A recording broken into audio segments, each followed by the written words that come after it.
Hello and welcome to Lupus Impact Foundation, where I aim to educate, inspire, support, and give hope to those living with lupus, their families, and communities, transforming adversity into advocacy.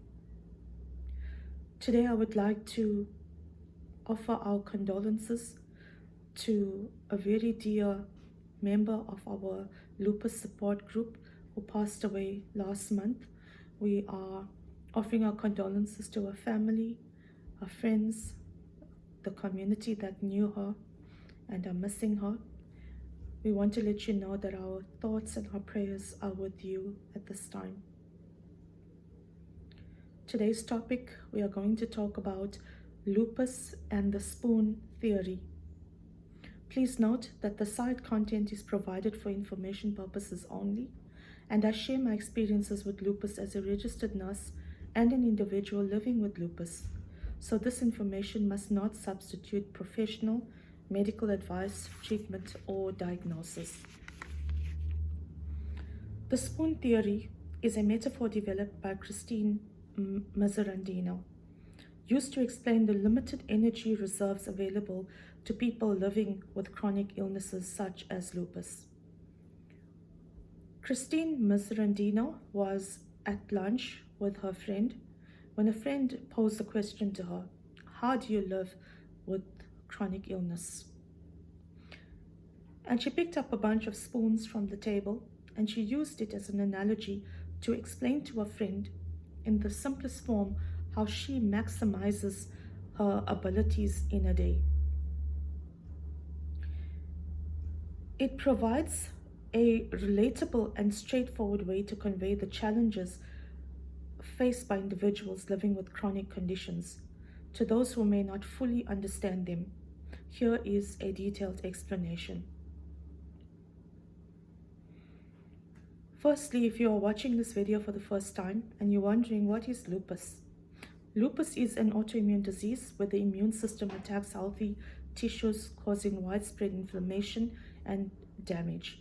It can affect various parts of the body, including the joints, skin, heart, lungs, kidneys, blood vessels, and the brain. Symptoms can range from mild to severe and often include fatigue, pain, and cognitive difficulties and dysfunction. As an introduction to the spoon theory, Christine Mazzarandino created the spoon theory to explain to a friend what living with lupus is like. As you can use this theory to explain to your family members in the community, maybe your colleagues at work, she used spoons as a tangible representation of the finite amount of energy and capability that someone with lupus has each day. And here's how it works. The metaphor. Imagine that each day a person has a certain amount of spoons. And for someone with lupus, this number is significantly lower than for a healthy person. Each activity, no matter how small, costs a spoon. Waking up. For a healthy person, waking up and getting out of bed might not cost any spoons. However, for someone with lupus, this could cost 1 spoon due to the effort required to overcoming morning stiffness and fatigue. Basic hygiene. Taking a shower, brushing your teeth, and getting dressed might cost another spoon or 2. Eating breakfast, preparing the breakfast and eating breakfast could take another spoon, and also taking your chronic medication. Going to work or school. This is a significant activity that might cost several spoons due to the physical and mental effort required. Lunch breaks. Even a break can consume spoons, especially if it involves socializing or walking long distances to get to a cafeteria or the restroom. Afternoon activities, completing the workday, attending meetings, or running errands can deplete more spoons. Your evening routine, preparing dinner, eating dinner, and cleaning up afterwards might cost the last remaining spoons. Social activities, engaging in social activities or hobbies might not be possible if all spoons are already used up. The implications of the spoon theory. Number one, prioritization. People with lupus must prioritize their activities carefully. They need to plan their day to ensure that they don't run out of spoons too early. This often means making difficult choices what they can and cannot do. I know in my personal life, I have a to do list every single day. But when I get up the next day, I'm not sure what lupus is going to present on that particular day. I take a look at what the day is like, what my body feels like, and I prioritize on that list what I can and cannot do, what can wait and what can't wait. So I actually have to force myself to get the things done that are on my priority list. For example, last week I had to have an eye test done. I had to run errands and I had to cook. I eventually had to settle for just having my eye test done and cooking, and I couldn't do the rest of the things I had to do, and there were more things on my list, but that could wait for another day. Unpredictability. Lupus symptoms can fluctuate, so can the number of spoons. Some days a person might start with more spoons while having reserves from the previous day. Maybe you didn't have such a bad day the previous day, so you still have some spoons left over, but the next day you might end up having fewer spoons, so you basically have a deficit of spoons to use. Conservation. Individuals often need to conserve their spoons, avoiding activities that might deplete their energy reserves too quickly. This might involve resting frequently or saying no to social engagements. Explaining limitations. The spoon theory helps people with lupus explain their limitations to others. It provides a visual and understandable way to communicate why they may cancel plans, need to rest, or seem less active than others. Some coping strategies using the spoon theory. Number one, planning and pacing.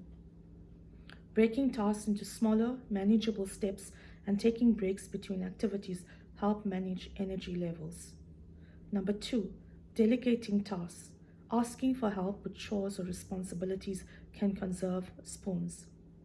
Adaptive tools. Using tools and technologies that make tasks easier can reduce the number of spoons needed for daily activity. So that reduces the energy that you would use up trying to achieve something like trying to maybe cut up a can, which is something I struggle with and often have to ask for help. Lifestyle choices. Maintaining a balanced diet, staying hydrated, and getting regular exercise, but also not excessively exercising and causing harm to yourself or straining your body. These things help to manage symptoms and preserve spoons. A broader application would be, whilst the spoon theory originated in the context of lupus, it has been widely adopted by individuals with various chronic illnesses, including fibromyalgia, chronic fatigue syndrome, and other autoimmune diseases. It fosters empathy and understanding among caregivers, friends, and family members of those affected by chronic conditions. The spoon theory is a powerful metaphor that encapsulates the daily struggles of living with lupus. It brings awareness to the invisible challenges faced by those with chronic illnesses and emphasizes the importance of empathy and support from others. It also helps others around you to understand how to better support you and better care for you. Basically, to have a sort of language that you use to let people know, this is it, I can't do anything more for the day.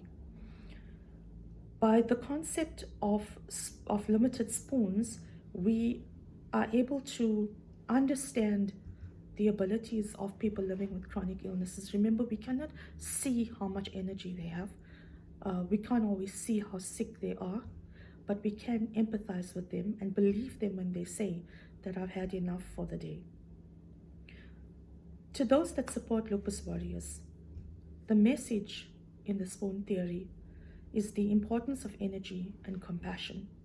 Your understanding and support are invaluable. Each day, your patience and love help us to navigate our limited spoons, showcasing our strength. And together we can uplift and make a profound impact on a lupus warrior's journey. Remember, if you want to order my book, The Show Must Go On, you may visit my website on www.lupusimpactfoundation.com. Please like, share, comment, and together we can make lupus known. Remember to follow us on our Facebook page, TikTok, Instagram, LinkedIn, and on our website, and send through your suggestions for content on our email. Until next time, take good care of yourselves. Love you guys.